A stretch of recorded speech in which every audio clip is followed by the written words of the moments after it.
Patch 7.4 1D shook up the carry meta hard. Faceless Void's Battle Fury build got cut at the knees. Tiny got shaved across his whole kit. Half the popular safe lane heroes lost a tier in the rebuild, but a handful of carries walked away with massive buffs that put them at the top of the meta right now. So in this video, I'm giving you the 5 most OP heroes in 7.4 1D. These are the picks that are winning games at every MMR, Herald all the way to Immortal. For each one, I'll cover the build, the skill order, the talents, and exactly how to play them. I'll also drop some honorable mentions in the middle that are absolutely worth picking if your draft calls for them. Let's get into it. Vengeful Spirit. Yes, she's a position 1 carry now, and yes, it's actually good. 7.41 dropped her base attack time from 1.7 to 1.5. And in 7.4 1D, she got plus 0.5. Base health regeneration, and a magic missile damage buff from 85 at level 1 all the way up to 100. That doesn't sound massive on paper, but combined with the Vengeance Aura rework and the new Retribution innate, she becomes a right-clicking machine. Her Retribution innate gives her an extra 20% bonus damage on the enemy hero who attacked your ally last. And Vengeance Aura at max level now gives her 35% self-bonus damage with Aghanim's Scepter, and the Scepter Illusion gets that bonus too. So effectively you are walking around with 2 Vengeful Spirits hitting like trucks. For items, you start with a Quelling Blade, 3 Iron Branches, a Tango, and a Fairy Fire. The Quelling Blade actually gives bonus damage to her ranged attacks, because Retribution makes her count as both melee and ranged for that benefit. Best of both worlds. The new Rush Specialist Array. This is the key new item on her. After that, Yasha for movement and attack speed. Then Aghanim's Scepter for the illusion and the self-bonus damage. You can also rush Aghanim after Specialist Array. Manta Style next for the Dispel and Split Push. Late game you finish with Butterfly, Daedalus, MKB if you need it, and the real spike item, Hydra's Breath. The Hydra's Breath at max level adds magic poison damage based on enemy max HP, and the multiple range attacks from Specialist Array also proc that damage. For skill build, 1 point in Magic Missile at level 1 to secure the range creep, then max Wave of Terror first, it's your harass, your last hit secure, your stacking tool all in one button. Take 1 point in Vengeance Aura early, because you want the aura active for your team. Then after Wave of Terror is maxed, max Vengeance Aura second. For talents, level 10 plus 100 Magic Missile cast range, level 15 plus 0.3 seconds Magic Missile stun duration, level 20 Wave of Terror steals 25% of the reduced damage and armor. This is the most important talent on the hero. Since Wave of Terror hits multiple enemies, you steal free stats from everyone you hit, level 25 plus 16% Vengeance Aura based damage bonus. How to play her? In lane, you spam Wave of Terror to harass and stack jungle camps. Your support sets up kills with your Magic Missile stun. After lane, you farm jungle camps to rush Specialist Array and Yasha. Then Aghanim's Scepter by minute 22 for the illusion. You can also rush Aghanim direct to Specialist Array. From there you fight as much as possible because you scale insanely with right-click damage. Late game, you're hitting like a machine gun. Just be aware. She's not a flash farmer. She's slow to start and she falls off after minute 35 against the late game scaling carries. So get tempo early. Nature's Prophet, position 1 carry. Back to relevance because of one massive change in 7.4 1D. The Spirit of the Forest rework is the dramatic one. Trends that are alive now always contribute to his bonus damage even if they are completely out of range. Before, you needed trends near you for the buff. Now you summon trends, send them anywhere on the map, and you still get the damage bonus. This completely changes how the hero plays. Combined with the 7.4 1 base buffs, Spirit of the Forest multiplier per Trajan doubled from 1 times to 2 times. Trends now have 25% magic resistance and bonus hero damage that scales with talents. And trends have free painting through trees.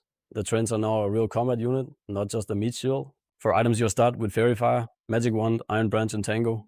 Build Power Treads as your early item. Maelstrom is your first major item, gives attack speed and farming pattern. And you complete it into Mjolnir before anything else. After Mjolnir, Dragon Lance for the range, Hurricane Pike for the gap creation, then Black King Bar around minute 25. Late game finish with Daedalus and Satanic for damage and sustain. And one more late game pickup that fits this build perfectly, Aghanim's Shard. The shard gives you Curse of the Old Growth, an area of effect damage over time, and slow that scales with the number of trees within a small radius. Trends count as trees for this. So when you cast it in a team fight surrounded by your summoned trends, you're doing massive area damage and slowing the entire enemy team. Real synergy with the army identity. For skill build, this is the change. Max Nature's Call first. Yes, trends first. The trends are now your farming engine and your damage source. 1 point in Sprout early for the escape, 1 point in teleportation for map control, and grab Wrath of Nature at 6. For talents, level 10 plus 25 Wrath of Nature base damage. Level 15 plus 100 teleportation barrier. This is huge for diving and split pushing safely.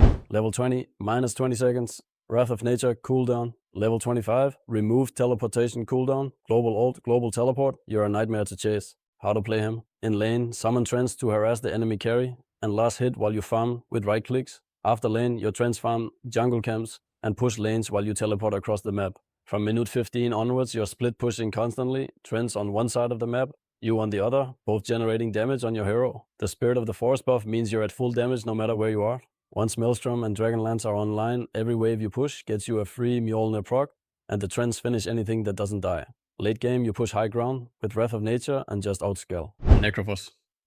Now playable as a position 1 carry, not just off lane. We covered him as off lane in our last video. Same hero, slightly different angle, fresh build. He wasn't touched in 7.4 1D at all, but pros are starting to play him as position 1 because his innate status gives him sustain that no other carry has. From level 1, you get 4 health and mana regeneration per kill, stacking for 8 seconds, and that multiplier goes up 6 times on hero kills. A single hero kill gives you 24 regeneration for 8 straight seconds. No mana problems, ever. For items, you start with 3 iron branches, a circlet, a magic stick, and a fairy fire. Build magic wand, non-negotiable, and brown boots. Then rush Radiance by minute 13. Radiance lets you farm 2 camps at once with Death Pulse for huge mana refunds. Then Boots of Travel. Then Aghanim's Shard for the gap close on Death Pulse. Late game, Heart of Tarask and Aghanim's Scepter combine to double your aura damage. The Scepter buffs Heartstopper aura by 50% of your current health regeneration, and Heart gives you the regeneration to feed it. Black King Bar, mandatory the moment enemies build Nullifier to break your Ghost Shroud. For skill build, max Death Pulse first, level 1, Death Pulse, level 2, Heartstopper aura, level 3 Death Pulse, level 4 Ghost Shroud if the lane is physical, then max Death Pulse, then Heartstopper aura. Take Reaper's Scythe at 6, 12, and 18. Talents, level 10, plus 2 seconds Sadist stack duration, level 15, plus 60 Death Pulse heal, level 20, plus 75 spell area of effect, level 25, minus 2.5 seconds Death Pulse cooldown. How to play him as carry, the lane phase is identical to offlane, spam Death Pulse, last hit creeps, never run out of mana, after lane, push waves and farm jungle constantly with Radiance plus Death Pulse. Once Boots of Travel and Aghanim's Shard are online, you take over the map. Save Reaper's Scythe for the real fight. It executes anyone at 50% health with no setup. Heart plus Scepter at the end means just standing near people melts them. He's the most consistent farmer in the game. Drow Ranger, the 4th carry on the list. She didn't get touched in 7.4 1D directly, but compound buffs from 7.4 1B and 7.4 1C carry forward and make her one of the strongest carries right now. 7.4 1B gave her plus 2 base agility and level 1 damage 49 through 56 up to 51 through 58. 7.4 1C rescaled frost arrows bonus damage from 10, 15, 20, 25 up to 12, 18, 24, 30. That's a huge mid-level damage buff. And the level 25 multi-shot waves talent went from plus 1 to plus 2. Stack all of that with the multi-shot rework from 7.41 base. She can now move at 35% movement speed and use items while casting multi-shot. And she is a farming and fighting machine. For items, start with 3 iron branches, a circlet, a magic stick, a tango, and a fairy fire. Build magic wand and brown boots. Your first major item is a falcon blade, gives mana sustain and damage. Then Yasha at minute 15, Dragonlance at minute 20, Aghanim's Scepter by minute 25. Late game finish with Hurricane Pike, Black King Bar, and Daedalus. The Aghanim's Scepter is critical because so many enemies build sustain right now. Lifestealer healing, Juggernaut's healing ward, Trend Protector regeneration, and her hypothermia disables healing on hit. For skill build, max multi-shot first, take frost arrows at level 1 for last hits, then max multi-shot, then frost arrows, then gust last. Grab marksmanship at 6. For talents, full left side, multi-shot build, level 10, plus 1 multi-shot arrow per wave, level 15, minus 6 seconds multi-shot cooldown, level 20, plus 25% multi-shot damage, level 25, plus 2 multi-shot waves. This is the wave pushing, farming, fighting, power spike build. With 4 multi-shot waves at level 25, you're spraying arrows across the entire enemy team, every team fight. How to play her? In lane, you outrange every offlaner. Dawnbreaker, Underlord, Night Stalker, bully them out with frost arrows and multi-shot harass. After lane, you take towers fast and farm jungle. Yasha at 15, Dragonlance at 20, Aghanim's Scepter at 25. From there, every team fight is a multi-shot scatter into hypothermia disable healing. Watch out for Blink Dagger initiators and BKB carriers. That's why you grab BKB yourself late. Quick honorable mentions before the last hero. First, Leshrac. Pulse Nova mana cost dropped from 25 to 20 per second at level 1. He can now run 5 pulses or Pulse Nova for the price of 4, accelerating his farm significantly and letting him snowball harder than ever. Mid or offlane, both work. Zeus, position 4 support, but he farms like a core. Rush Aghanim's Shard, then Aghanim's Scepter, Refresher Orb, Octarine Core. Thunder at God's Wrath now consistently hits invisible units in 7.41 and onward. Pure farming machine support. Wraith King, we covered him in our last video. Vampiric Spirit reworked to 20% lifesteal at level 1, base damage plus 2, 2 small nerfs to the level 10 talent and Reincarnation's Aghanim's Scepter cooldown. Still net positive on offlane, still a strong pick. Faceless Void, got chipped in 7.41D, Time Lock and Time Dilation radius nerfs, but he's still a top carry pick. The new build runs Battle Fury, Manta Style, Aghanim's Scepter, then the Shard. Less reliant on Chronosphere for damage, more on right click pressure with Time Walk spam. Spectre. The 7.4 1 base reworks favor her laning phase now, more agility, slight base strength, dagger movement speed buff at level 1. And the Aghanim Scepter fear duration on Hunt went up to 2 seconds. Still a weak laner overall, but more viable than before. And Lion. Solid position 5 support, sets up easy kills for carries like Vengeful Spirit and Drow Ranger, and the Mana Drain, Rex Underlord, Doom, and other mana-hungry offlaners. A+ tier this patch. Lost hero, Snapfire, the mid-pick of this patch. She did get chipped in 7.4 or 1D. Boomstick Innate no longer applies on denies or buildings. Firesnap Cookie's Aghanim Shard heal dropped to 175, and the level 15 talent took a small hit, but she's still broken at mid.